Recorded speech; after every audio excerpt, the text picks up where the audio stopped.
Hi, I'm Gloria Rand here with Brad Climer, who is in Lead Group 3.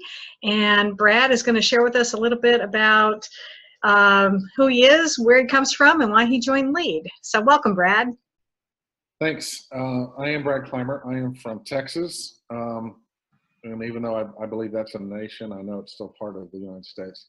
But seriously, my business is I help small businesses grow. And our goal is to get them to grow to at least $1 million. And the reason that I got into Lead, to be very honest, is that my business partner ended up wanting to do masterminds, and she's the one that was inspirational in getting us into Lead. I didn't understand the concept. I didn't follow the concept. I was like, you do that, and I will go do my thing, and we'll meet somewhere in the middle. So I saw, I did get on a lead call with her, and I did see a hot seat, and the hot seat's the thing that probably piqued my interest. And then I knew there was a function, and I cannot remember what we went to, Gloria. It was in Canada, in Alberta. It was up at Kanaskas. And that's where I was really exposed to Lead, and I had no idea what I was in. I'll just be very candid. I had no idea what I was in. I'd never done a hot seat. I had never had anybody get in my face and say that I was full of crap. But seriously, the biggest thing I saw was the personal development and the growth. And I saw that I could become a better person, that I could even, my personality could even change. If I wanted to be someone else, I could be. And I learned that you really can't fulfill your dreams until you own your stuff. But I didn't know what that meant. Well, I had an idea of what it meant, but I didn't know how to do it. Okay. And I think the key to coaching is that a lot of us know what we need. We just don't know how to go find it.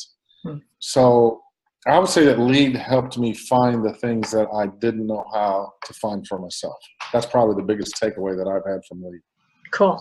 So how are you going to use masterminds in your business? How do you see yourself doing that?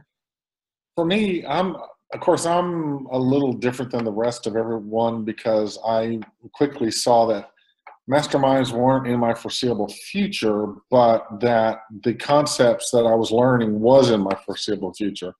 I think down the road, because what I do is I bring businesses together, and I have an e-learning system, and I just teach them business. I teach them how to work on the business and not in the business. And I can see down the road that I was wanting to mastermind with men who have it all, but aren't really aware and aren't thankful for what they have. They're a little bit rough around the edges, that kind of thing. They're a little narcissistic. And it dawned on me one day, that's the kind of mastermind I want to do, but it occurred to me that that's usually business owners and independent business people. So down the road, that's going to come into play for me. Probably start more on the business side, but ultimately as time goes on, move it back into the personal development for men. Cool. All right. Well, let's talk a little bit about you. So what are some of your key skills that you bring to the table, and maybe even to be able to help the people in Lead? Key skills. Well, obviously there's a principle, and don't laugh, Gloria, but there's a principle called grounding, which I adhered to like a wild man. I saw a chance to get control of my life, and I won't go into detail as to what grounding is, but ask the people here what that means and the difference that happens. So that's probably the biggest thing.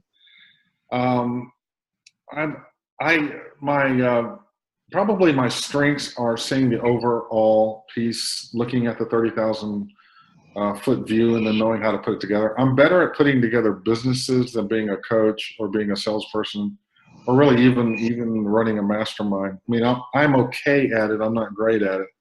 I'm really, really good at putting business together. I'm really good at reading people and understanding what they're going through. My challenge has been not to call them out on it, but to learn how to be quiet and wait till they ask you for help. So that's the thing I bring to the table. All right. Awesome. Well, we just have a few seconds left. Tell me one thing about you that we wouldn't guess about you, or that we wouldn't know about you. What's one thing? Is this on a personal basis? Is yes. this just well, yeah. or? Yeah. I I think a lot of people misjudge me whenever they first meet me, but I have a pretty tender heart. I don't, people usually don't find that out about me until they get to know me, you know, because in the beginning, I think I come off a little too smooth, too polished, too this, too that. But deep down, I have a very, very tender heart. I'm a very compassionate person. Now, I'm not going to stop and pick up a puppy on the road. I'm going to leave that for someone else.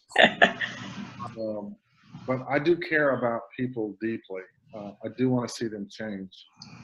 And that is, yeah, that's a strong thing for me is my compassion. All right. Awesome. Well, thanks so much, Brad. I appreciate you taking the time to be with us. You're welcome.